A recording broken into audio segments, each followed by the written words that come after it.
Ngopi dulu biar ngomongnya lancar cuy. Jadi ini adalah drone FPV yang pertama kali gue buat sendiri sebagai pemula yang gak ngerti apa-apa soal drone FPV. Terus apakah ngerakit sendiri itu gampang? Bisa dibilang gampang, bisa dibilang sulit. Tapi nyatanya gue yang gak ngerti sama sekali drone FPV berhasil ngerakit ini sampai selesai dan terbang berkali-kali.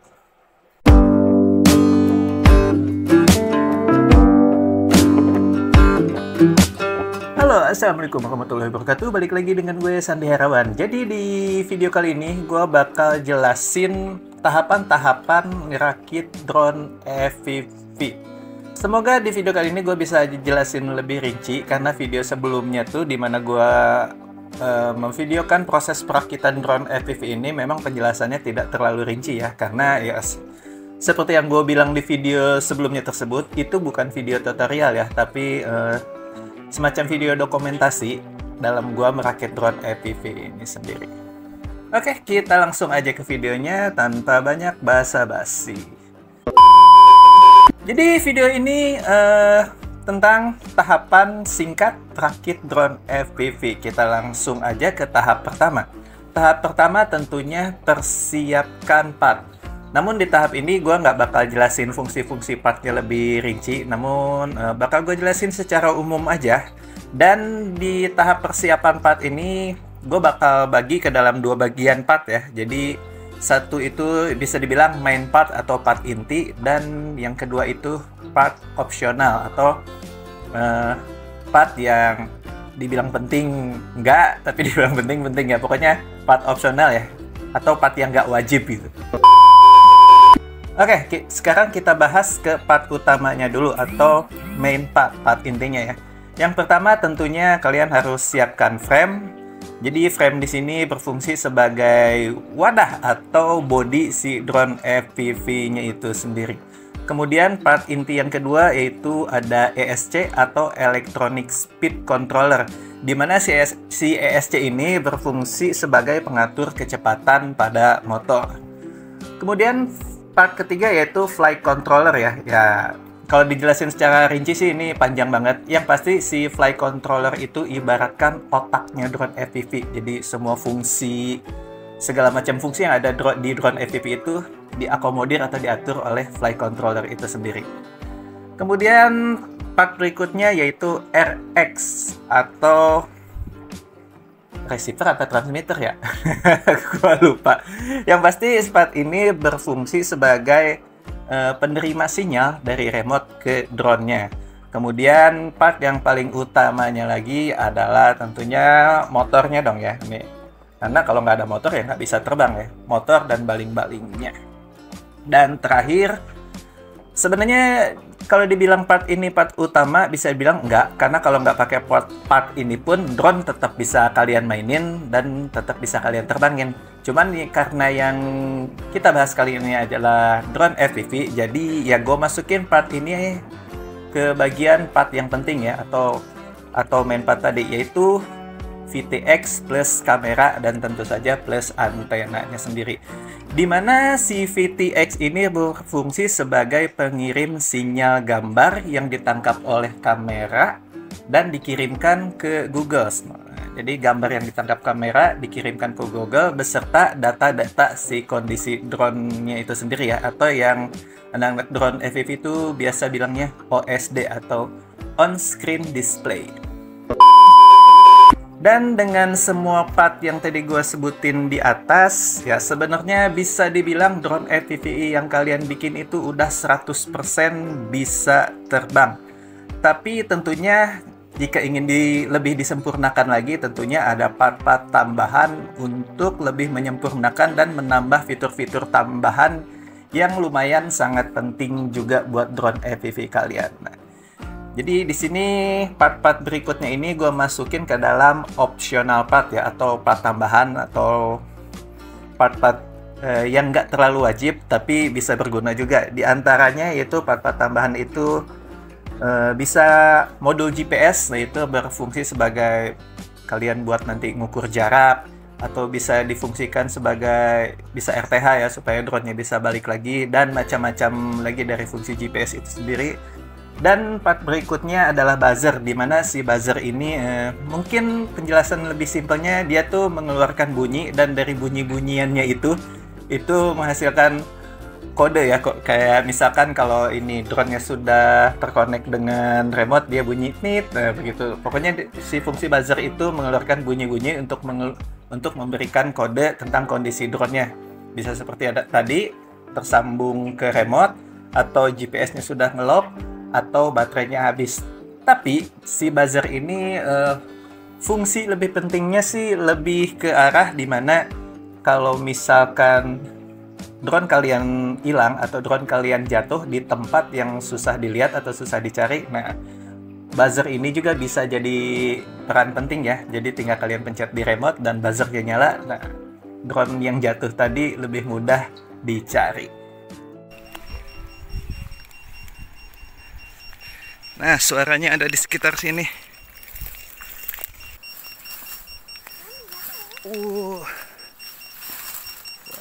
Jatuh ke jurang. Astagfirullahaladzim. Allah.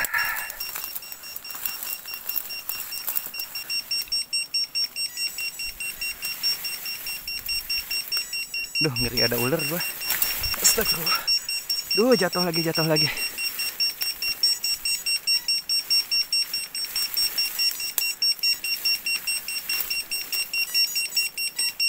Alhamdulillah ketemu. Alhamdulillah.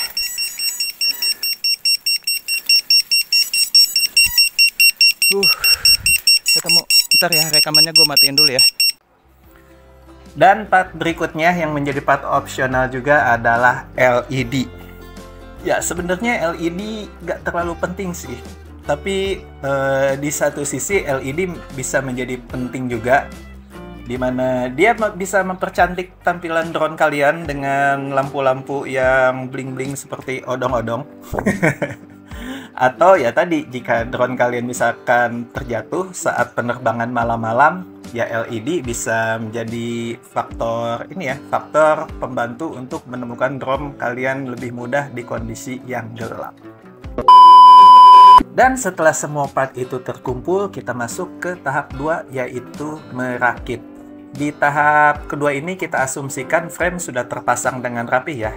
Dan kita masuk ke proses merakit pertama, yaitu pasang ISC dan motor di frame. Nah, dalam tahapan ini perlu diperhatikan petunjuk di ESC, jadi jangan sampai pemasangan ESC itu terbalik. Setelah pemasangan ESC bisa dilanjutkan dengan menggabungkan atau memasangkan motor ke ESC. Ini pada umumnya sih disolder, atau kalau memang motor dan ESC-nya sudah disediakan soket ya tinggal di soket aja. Dan tahap berikutnya yaitu memasang FC atau flight controller. Namun di sini disarankan sebelum dipasang terlebih dahulu dicek dulu FC-nya apakah berfungsi dengan baik atau tidak.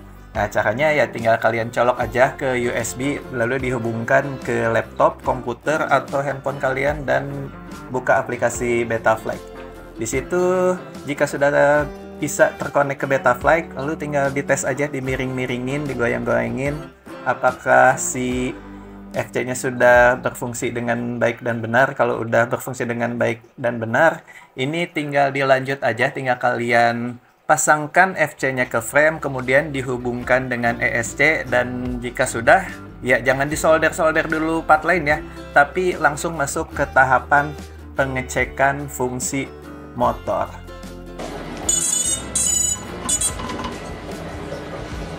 Oke, aman ya ini, nggak ada macam-macam, aman. Nah, sekarang mau gue tes dulu sebelum pasang yang lain-lainnya. Ini mau gue tes dulu motornya apakah sudah benarkah. Dan untuk mengecek fungsi motornya sendiri, ini harus pastikan kalian sudah connect ke Betaflight drone-nya, dan pastikan drone-nya sudah dicolok ke baterai ya. Kemudian masuk ke mode motor, dan di bagian sini tinggal dinyalakan I understand risk ya di sini. Jadi disaranin copot dulu semua propeller kalau mau ngetes motor, dan udah tinggal dinyalain.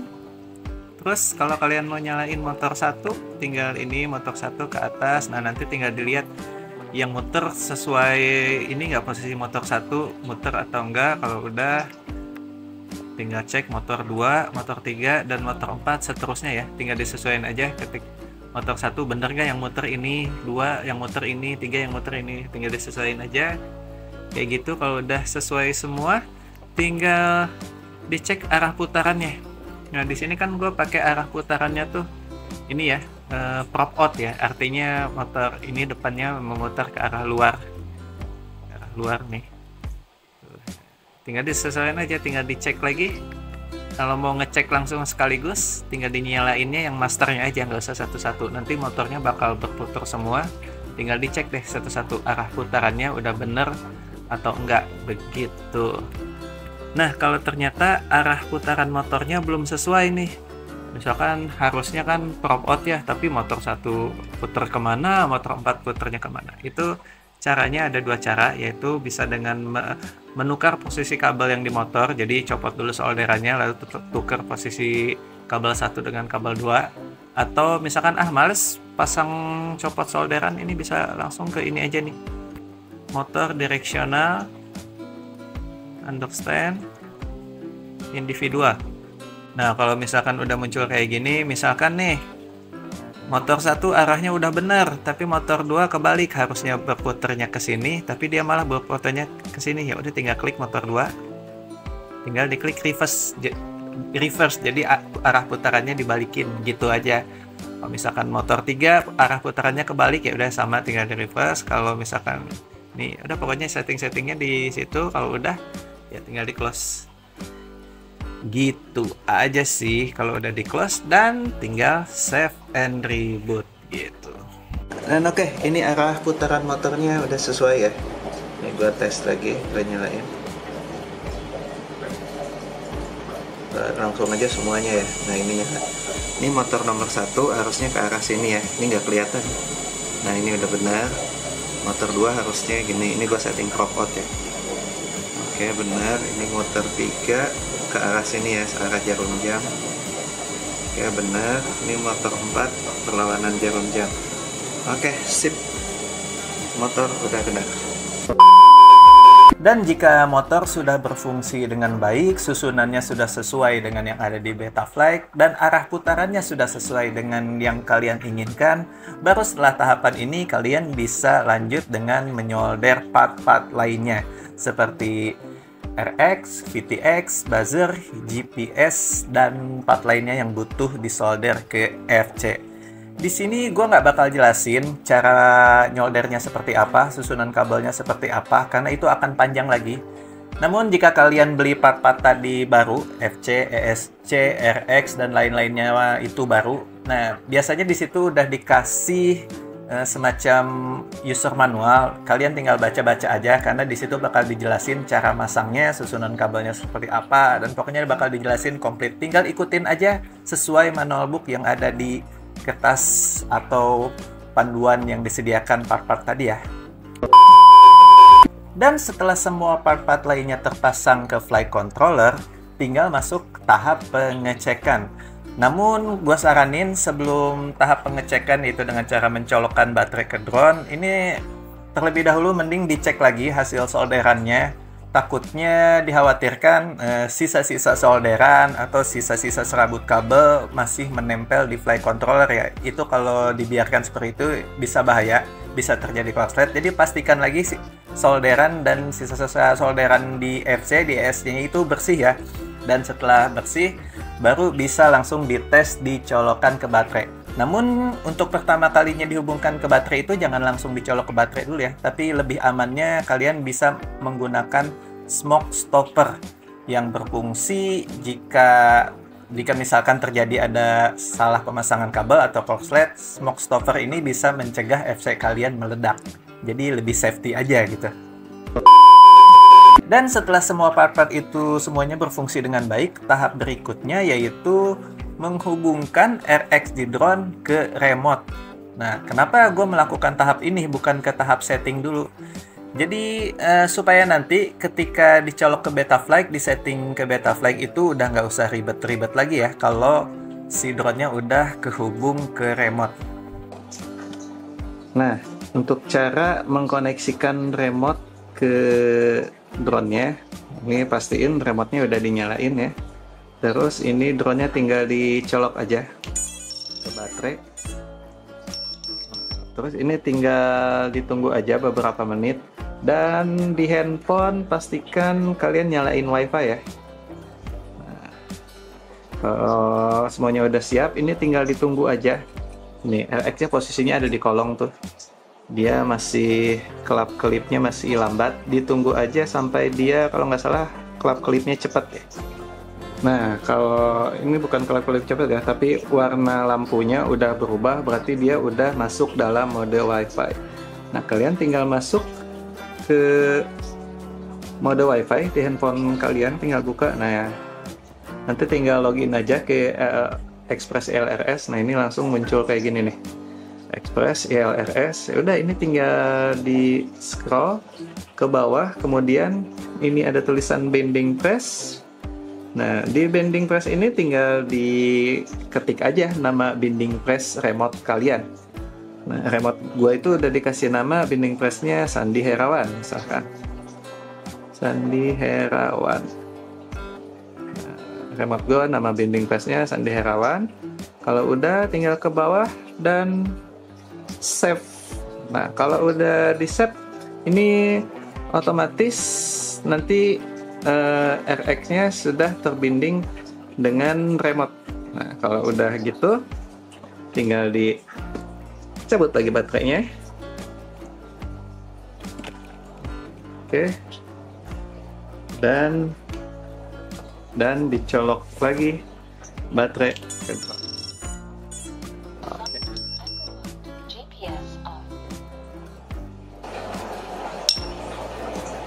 Nah, ini sudah terkoneksi ya, tuh tandanya dengan di remote ini muncul sinyal.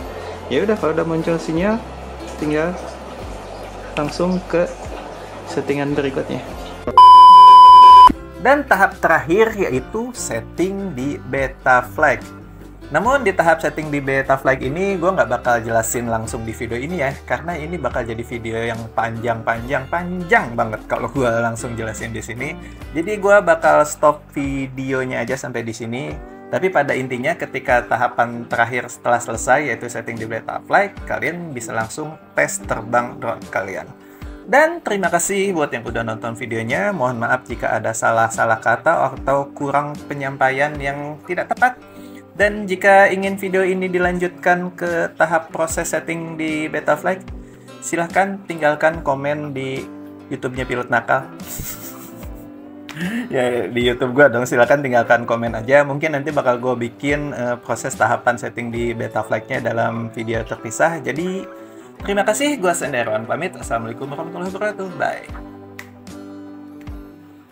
Banyak belibetnya ngomong.